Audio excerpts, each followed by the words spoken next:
guys, pasa kami sa Mount Kamuning. Double purpose yung araw na. Oh my God. Ayan na. Oh my God. Ano? What is this? Oh my God. Promise mo naman na mabuhay ka na. Ito na yun. Ito na ang view namin. We're almost at the top. Wait, animal. What kind of construction is this? Nakita mo yung buong EDSA. Ayun. Hey, maumod na. Ayun na, ito yun. Ha? May mga tricycle, no? Sige, tara. Kasi guys, papunta kami ng ABS-CBN sa audience entrance. OMG. Ayun na, we're almost at the bottom. Jed, ano masasabi mo? It's a good workout. What a nice experience. What a nice experience. Very David Houston. So last time si David na ganito siya. Amanda. Yes! Ang healthy sweater yan. Kailangan mag-workout before mag-events.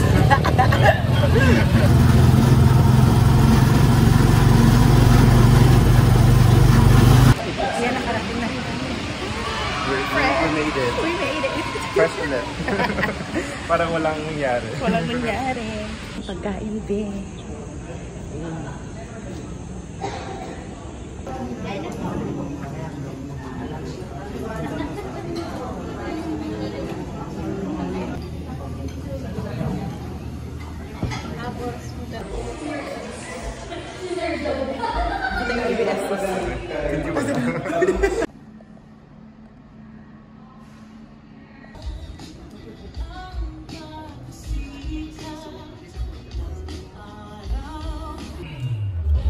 We made it. We're here. But it's still fresh. John Padilla.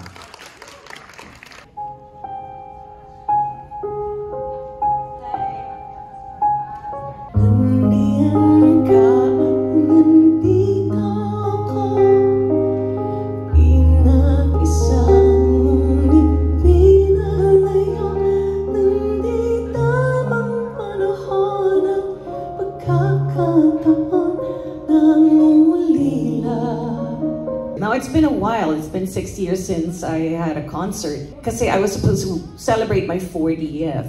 2 years ago, di ba? 2 years ago, but I had some health problems, and this was brought about by something that is I was born with. I've been operated on 3 times actually.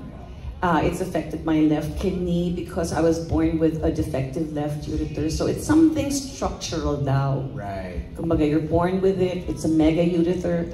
It's supposed to be like a very small tube lang that connects your bladder to your kidney. And it's just the left side that's affected. Now, I was born in 1964. Huh? Huh? Anong year ba ito? Wala pa tayong mga imaging noon. Because I remember as a little girl, I would suffer from UTI. Balisaw-saw. So, pinauupo ako ng mga elders sa pinipigil mo kasi yung bibi mo. Ganun sila. Kailangan maupo ka sa palanggana na may tubig. Na mainit? Hindi. Hindi naman. Ano lang, just to relieve you of whatever pain you're feeling. Right.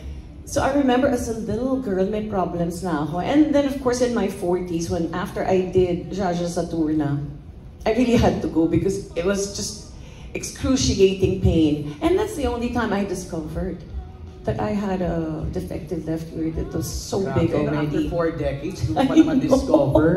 Kaya alis mo pa sa'kin na matutuhan kang mahalin sa bawat sandaling hiram natin. Yes! Kaya ka naging favorite yun. Kakambal ng mga gamot ko talaga, yung health ng gut ko, medyo affected because of all the antibiotic use. Now, we are trying, all singers of course have tried different methods. I like to go natural now, and we've been influencing each other in ASAP to go the natural way. So bumalik ako in the 80s, nag-gargle ako ng hot water and asin. And ka-basic in the morning, I start with that. So hot water and I gargle. Naalala ko lang, sabi ko, teka, di ba? Kasi ngayon, ang panahon ngayon, gamot ka na ng gamot eh. So let's go back to how it used to be. You survived those days anyhow. Do you drink salabat? I do.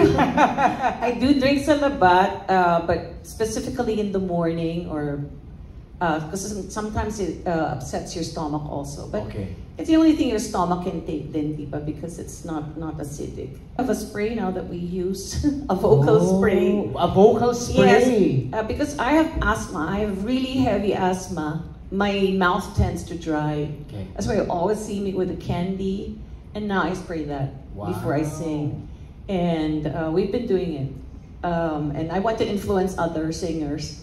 And then... do you stay away from ice cream? Anything cold? Actually, sweets because sweets. More of age. Okay. Related. Okay. Alam na natin, dapat nag-iingat na tayo sa sugar, hindi ba? Tama. Pagka you're getting older, and so does your voice. So, I'm very disciplined to practice at home. I do karaoke. Okay. I put on my songs and I vocalize every day. I vocalize, and now I've been doing the straw for rehabilitation. Ano yun? Meron kang straw, tapos dahan-dahan mong pinapractice. Kinakanta mo sa straw. Yeah. Ah, wow. May mga ganyan-ganyan Bigs, workout. alam mo na yan, may tip ha? From Miss Z. You have to be careful with the straw also because I know someone, pag finors mo naman, lalong masisira. Ayan. You have to wake up with a passion in your heart. If you lose it talaga, and of course there have been years that, you know, I was doing something else. I was so busy with the farm, nag-farm life ako, and then the pandemic happened, that I wasn't as passionate about singing. I guess it's my love for singing. It's my first love for singing. More than acting actually. Bata pa ako dahil pamilya ako ng mga artista, palagi akong kinukuhang extra. Sa kasing tawag sa akin. Ano ka dito, mag-big player ka dito, mag-extra talaga. The person who gave me my first film was Dolphy for RVQ Productions. And I was married and I was young and so syempre papaalam muna sa husband, di ba? The father of Karil. And he allowed me. Tapos, enjoy naman kasi mga pelikula niya may konting sayaw, may kantahan. So yun yung mga anak ni Pacifica Falifay. Yung style mo, yung iconic Shasha sound, was that deliberate? Design or natural na natural? It's really just the way I speak Tagalog. Lalo na nung umpisa, sinasabihan ako, ba't parang kumakanta pa rin kapag nagkakwento ka?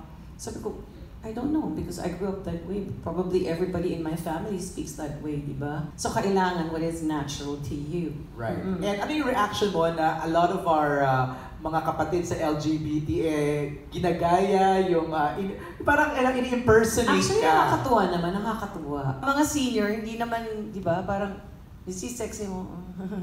Weird eh. Yun ang aim mo pag until your 40s.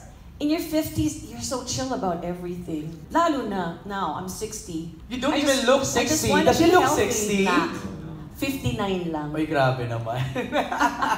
Medyo kasi yun nga, healthy yung diet, maganda. You watch what you eat, di ba? You have to. Do you work out? Yes, Okay. I try to do badminton. I was in the gym for a while, but I've been so busy, nawala na ako ng time for the gym. But Right. I have some dumbbells at home now. Okay.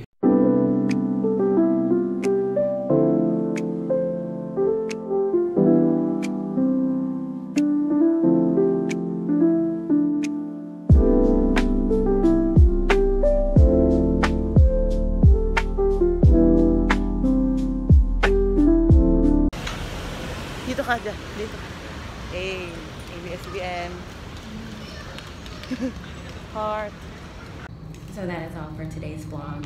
Like and subscribe. Tadhana ang bahala, huwag magdaliin.